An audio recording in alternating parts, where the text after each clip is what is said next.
অন্যী US ID থেকে আপনি জানতেছেন, স্বামী পরনারে আসক্ত থাকলে স্ত্রী করণীয় কি?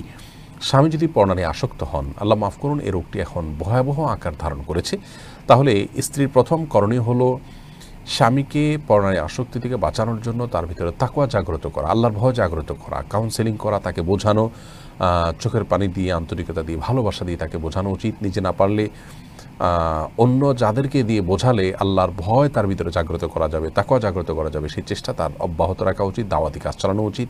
সেই সাথে স্বামী নিজেকে সাজিয়ে গুছিয়ে যথাসম্ভব সুন্দরভাবে উপস্থাপন করবেন এবং স্বামীকে আকৃষ্ট করার চেষ্টা করবেন। স্বামী যাতে বিপদগামিতার দিকে না বাড়ায় সেই জায়গা থেকে নিজের সকল করণীয় তিনি করবেন ইনশাআল্লাহ বিইذনিল্লাহ। সেই সাথে তৃতীয়ত আল্লাহর কাছে খুব বেশি বেশি দোয়া করবেন, ইস্তেগফার করবেন এবং তার হেদায়েতের জন্য দোয়া চাইবেন এবং তার গুনাহ মাফের জন্য দোয়া চাইবেন। এই কাজগুলো তার করা উচিত। যদি কোনো স্বামীকে ফোর্স করার সুযোগ থাকে তাহলে সেখানে ফোর্সও করবেন এবং সেই ফোর্স করতে গিয়ে যদি তার প্রতি অন্য কাউকে দিয়ে ফোর্স করাতে গিয়ে যদি তার উপরে প্রেশার দেওয়া হয় এবং সে প্রেশার দেওয়ার মাধ্যমে সে যদি অন্যায় থেকে ফিরে আসে তাহলে সেটাও জায়েজ আছে, কোনো অসুবিধা নেই, কারণ অন্যায় কাজ থেকে, হারাম কাজ থেকে বাঁচানোর জন্য সেই কাজটি করা। আর এর কোনোটি যদি করা সম্ভব না হয় তাহলে সেক্ষেত্রে স্ত্রী চাইলে স্বামীর এই অনাচারকে সয়ে তার সাথে সংসার করতে পারেন, এই জন্য তার কোনো গুনাহ হবে না।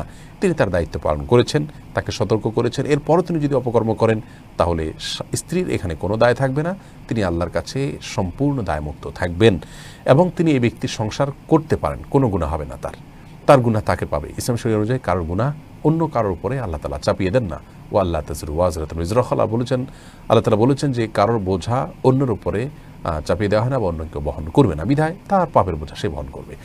আর যদি এ ধরনের পাপ থেকে আপনার তাকে বিরত না রাখা, তার এ ধরনের পাপে সে লিপ্ত থাকার কারণে স্ত্রী তার সাথে সংসার করতে ইতস্তত বোধ করেন, তার কাছে অস্বস্তি লাগে, তার কাছে খারাপ লাগে, তাহলে সেক্ষেত্রে আপনার এরকম স্বামীর ঘর তিনি করলেন না, তার থেকে তালাক চাইলেন, সে অধিকার তার আছে, তিনি চাইলে তার থেকে বিচ্ছেদ চেয়ে নিতে পারেন, আর চাইলে তিনি থাকতেও পারেন।